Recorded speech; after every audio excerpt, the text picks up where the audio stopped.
Hello मेरे प्यारे साथियों, आपका फिर से स्वागत है फ्यूचर जॉब वाला चैनल पर, जहां पर एक बहुत बड़ा विषय मैं लेकर आया हूं। क्योंकि आपने देखा होगा कि अगर शिक्षक उन छात्रों के साथ खड़ा नहीं होगा तो कौन खड़ा होगा। क्योंकि जो एक बहुत बड़ा मुद्दा है कि जो कि आज बिहार के बच्चों के साथ हुआ है, कल को यूपी के बच्चों के साथ हो सकता है और अन्य सभी राज्यों में ऐसा हो सकता है। तो आज एक इस मुद्दे पर हम बात करने वाले हैं और क्या क्या रीजन है जिस वजह से एक बुरा व्यवहार जो हमारे छात्रों के साथ किया गया, जिस पर एक बहुत बड़ा मुद्दा है। और मुझे लगता है कि जो हमारी न्यूज एजेंसियां हैं उस पर अगर सही से इस मुद्दे को दिखाएं तो निश्चित रूप से कुछ इससे समाधान हो सकता है। तो चलिए आज हम इस पे देखिए, यहाँ पर आप देख सकते हैं कि बिहार स्टूडेंट बीपीएससी ट्री यानी बिहार के जो स्टूडेंट थे वो टीचर की मांग कर रहे थे, जिसके लिए 10,000 बच्चे इकट्ठे हुए थे। तो मुद्दा यहाँ पर क्या रहा कि सबसे बड़ी बात क्या थी कि आंदोलन के लिए जो बच्चे थे वो मांग कर रहे थे। और मांग में क्या होता है कि यहाँ पर देखिए जो बच्चे हैं उनसे ये कहा गया था कि आज नोटिफिकेशन आउट होगा, लेकिन ऐसा नहीं हुआ, जिसकी वजह से बच्चों ने आंदोलन किया। और जो कहीं ना कहीं बिहार में टीचर की भर्ती थी, इससे पहले जो ये 4 लिखा हुआ, इससे पहले जो 3 वाली भर्ती थी वो भी कंप्लीट नहीं हुई थी, जिस वजह से बच्चों में एक आक्रोश था और उन्होंने आंदोलन की तरफ अपना रुख बदला। लेकिन जिसकी वजह से क्या हुआ, एक बहुत बड़ी बात ये हुई है कि इन छात्रों के साथ लाठी का बर्ताव किया गया, जिसमें महिलाओं को भी लाठी चलाई गई। मुझे लगता है ये दुनिया के लिए, ये हमारे हिंदुस्तान के लिए सबसे शर्मसार करने वाली बात है कि यदि अगर महिलाओं के साथ कभी भी जो सरकारें आज महिलाओं के लिए, जब संसद में कोई बिल पास नहीं होता है तो उसके लिए बहुत बड़ा मुद्दा बनाते हैं कि ये महिलाएं जो है, महिलाओं के साथ अत्याचार हुआ है, ये महिलाओं के साथ गलत हुआ है। लेकिन आज जब महिलाएं या छात्राएं जब पीटी जाती हैं सरकार के द्वारा, किसी सरकार के द्वारा या पुलिस के द्वारा, तो ये सबसे गलत काम होता है। और मैं हमेशा इस बात को दुखी मन से ये बात कहना चाहता हूं कि छात्राओं के साथ या छात्रों के साथ जो अन्याय होता है उसमें सबसे ज्यादा दुख अगर होता है तो किसी टीचर को होता है। और मैं बहुत दुखी हुआ था जब टीचर्स के साथ भी ऐसा ही व्यवहार दिल्ली में किया गया था, जब टीचर्स को पीटा गया था एसएससी के आंदोलन के लिए। और आंदोलन के लिए आवाज तो उठानी पड़ेगी, क्योंकि आप देख सकते हैं कि जो यूपी कह दिया जाए, अभी यूपीएसआई की भर्ती थी, यूपीएसआई की भर्ती में आप देख सकते हैं जो 400 नंबर की परीक्षा थी, 400 नंबर की परीक्षा में 369 अगर मेरिट जा रही है जनरल की, यानी बच्चा 90% के ऊपर अगर नंबर लेके आएगा तो यार क्यों एग्जाम कराते हो, कैसे क्या होगा। अगर ऐसा ही बनना है तो इतना क्या एग्जाम में रख दिया तुमने 90 को, या तो पेपर अच्छा बनाओ ना, कम से कम क्वालिटी को रखो, मेंटेन करो। अरे नहीं बना पाते पेपर, किसी और एजेंसी को दे दो। आप ये बताओ कि अगर बच्चा जो है 400 में लगभग 92% करके उसका नंबर आएगा, ऐसा ही बनेगा, तो यार बड़ी शर्मसार करने वाली बात है। अब आज इसी का मुद्दा होता है कि आज बच्चे सवाल उठाने लगे कि पेपर लीक हो गया, जुगाड़ चल गई, अलग अलग सबके मुद्दे हैं। तो बहुत दुख हो रहा था उन बिहार, जो भी एक तो बिहार के बच्चों के साथ गलत हो रहा है, उसके बाद यूपी के भी उन बच्चों के साथ गलत हुआ है जो एसआई की तैयारी कर रहे थे। निश्चित रूप से उनके सपने टूटे हैं, जो कि कह दिया जाए तो बहुत दुख हो रहा है कि बहुत से बच्चे उम्मीद लगा के बैठे थे कि सर मेरिट जो है लगभग 140 क्वेश्चन के आसपास जाएगी, 160 में 140 क्वेश्चन तक होंगे तो शायद मेरा नंबर आएगा। निराश हो रहे हैं, बहुत ज्यादा बुरा लग रहा है उन बच्चों के लिए। तो आज मैं बात करने वाला हूं कि अब जो इस पर भी मैं एक डिटेल में बात करूंगा एसआई के बच्चों के लिए।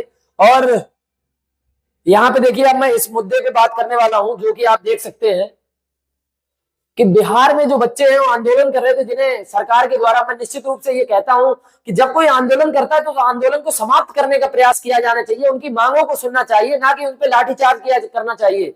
ये सबसे जघन्य और कह देते हैं कि एक बहुत गलत अपराध है जो कि सरकार के द्वारा या जो पुलिस के द्वारा बच्चों पर किया जाता है, जो कि बहुत गलत होता है।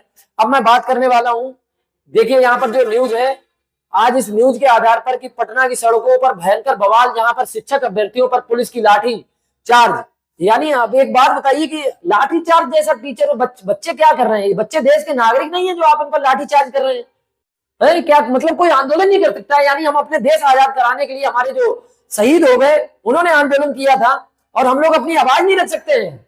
जो सबसे बड़ा लोकतंत्र का जिसे हम मानते हैं, हम जिस देश में रहते हैं, जिसकी खूबसूरती यही है।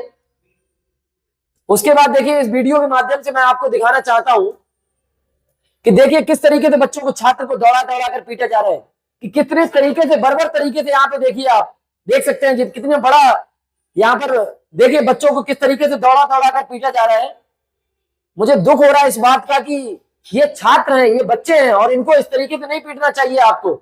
आप देख सकते हैं न्यूज, इधर देखिएगा, देखिए यहाँ पर, ये देखिए लाठी डंडे से, लाठियां हैं, डंडे हैं, इस तरीके से बरता रहे। ये देखिए महिलाओं पर डंडे चला रहे हैं, इनको शर्म नहीं आ रही है महिलाओं पर डंडे चलाते हुए। छात्राओं पर महिलाएं डंडे चलाते हुए।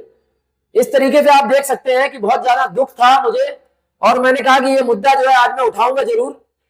इसी तरीके से यूपी में भी कई वैकेंसी होती है जहां पर आंदोलन के नाम पर जब कोई बातचीत होती है तो उसे लाठी से करा के शांत कर दिया जाता है, जो कि सबसे गलत होता है। हम अपनी बात रखने के लिए तो आए हैं। देखिए किस तरीके से सिर फोड़ दिया गया, देखिए क्या हालत हो चुकी है। ये छात्र क्या दुश्मन है आपके? अगर इनकी मांग है तो इनकी मांग स्वीकार कर लीजिए, कर लेनी चाहिए। नहीं आ रहा तो कम निकाल दीजिए पद। इस तरीके से लाठी बर्ताव किया गया जो कि बहुत गलत है। मैं निश्चित रूप से इसकी निंदा करता हूं और उन सभी छात्रों से कहना चाहता हूं कि आप हिम्मत मत हारिए, अगर आप सच के साथ खड़े रहिए, क्योंकि निश्चित रूप से इन बच्चों के साथ गलत हुआ है। और मैं सिर्फ इतना ही कहना चाहता हूं कि यहाँ पर जो क्यों उग्र हुए भर्ती लिखा हुआ है छात्र नेता दिलीप कुमार, ठीक है, तो इन अभ्यर्थियों ने कोई गलत काम नहीं कर दिया, सिर्फ अपनी मांग को लेकर ऐसा किया था। तो अगर निश्चित रूप से आप लोग इस तरीके से बच्चों के साथ कोई खिलवाड़ ना करें, इनके भविष्य का सवाल होता है। ये अपनी मांग को लेकर जब आप परेशान होते हैं, पढ़ते पढ़ते परेशान हो जाते हैं, कहा जाता है कि जब आप पढ़ते हैं, मेहनत करते हैं, तो आपको पता लगता है कि किस तरीके से हमारी जॉब के लिए एक बच्चा, वही बच्चे जो एसआई की तैयारी कर रहे थे, आज होमगार्ड के पेपर में जाके अपना होमगार्ड के पेपर दे रहे हैं। क्यों? क्योंकि बेरोजगारी इतनी ज्यादा है और कोई देखने नहीं आएगा। क्योंकि जो कहते नहीं कि जिसको पद मिल जाता है, कुर्सी मिल जाती है, फिर वो उस कुर्सी से हटना नहीं चाहता है, वो भूल जाता है अपने उस काम को कि हमने कितनी मेहनत की है, क्या किया है।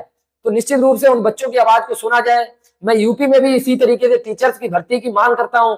टेट का एग्जाम दिया गया, देखते हैं इसके बाद जो है टीचर की भर्ती आ रही है कि नहीं आ रही है, वरना यहाँ भी निश्चित रूप से आंदोलन होंगे। आंदोलन क्यों होने लगे? अगर सभी भर्तियां समय पर निकाली जाए तो कभी आंदोलन जैसी स्थितियां पैदा नहीं होंगी। आज मैं मुद्दा इसलिए बनाना चाहता हूं कि मुद्दा इसलिए बनाना चाह रहा हूं क्योंकि आपको पता होना चाहिए, जब आपको पता है 1 साल के अंदर, 5 साल के अंदर इलेक्शन होते हैं, नेताओं के इलेक्शन 5 साल के अंदर होते हैं, तो क्या टीचर की भर्ती निर्धारित नहीं होनी चाहिए कि 1 साल के अंदर कितने टीचर रिटायर हो रहे हैं और कितने नए टीचर आने चाहिए? कैसा तो नहीं होता होगा 1 साल के अंदर टीचर रिटायर नहीं होते होंगे। तो इन सभी तरीकों से जितने विभाग खाली होते हैं, उन विभागों को 1 साल के अंदर, 2 साल के अंदर निश्चित रूप से कराने का प्रयास किया जाए। अन्यथा मजबूर होकर बच्चा आंदोलन करता है। बच्चों को कोई शौक नहीं है आंदोलन करने का, बेचारे पढ़ रहे होते हैं, मेहनत कर रहे होते हैं, जब थक जाते हैं तब आंदोलन के लिए सड़कों में निकलते हैं। तो इस तरीके से महिलाओं के साथ जो व्यवहार किया गया बिहार में, कल को यूपी में अलग अलग जगह किया जाएगा, तो निश्चित रूप से आप सभी जागरूक हो जाइए और इन नेताओं से अपनी मांग रखिए। पूछिए इनसे कि आपने, शिक्षा मंत्री जो होते हैं, शिक्षा मंत्री क्या करते हैं? आप कभी बयान सुनते हैं इनका कि पद पे बैठे हुए शिक्षा मंत्री कोई शिक्षा के लिए एक अच्छा काम कर रहे हो? क्या नकल रोक पाए? क्या कहना चाहते हैं? इसमें बहुत सारी बातें थी। तो थोड़ा सा आज जो है मुझे दुख हो रहा है इस चीज का कि जो बिहार में छात्राओं के साथ हुआ वो निश्चित रूप से नहीं होना चाहिए। तो जिसके लिए मैं निश्चित रूप से इन सभी छात्राओं के लिए बहुत दुख हो रहा था मुझे, तो जिसलिए मैं एक वीडियो लेकर आया। उसमें अगर आपको जानकारी अच्छी लगी तो आज छोड़िए इतना ही।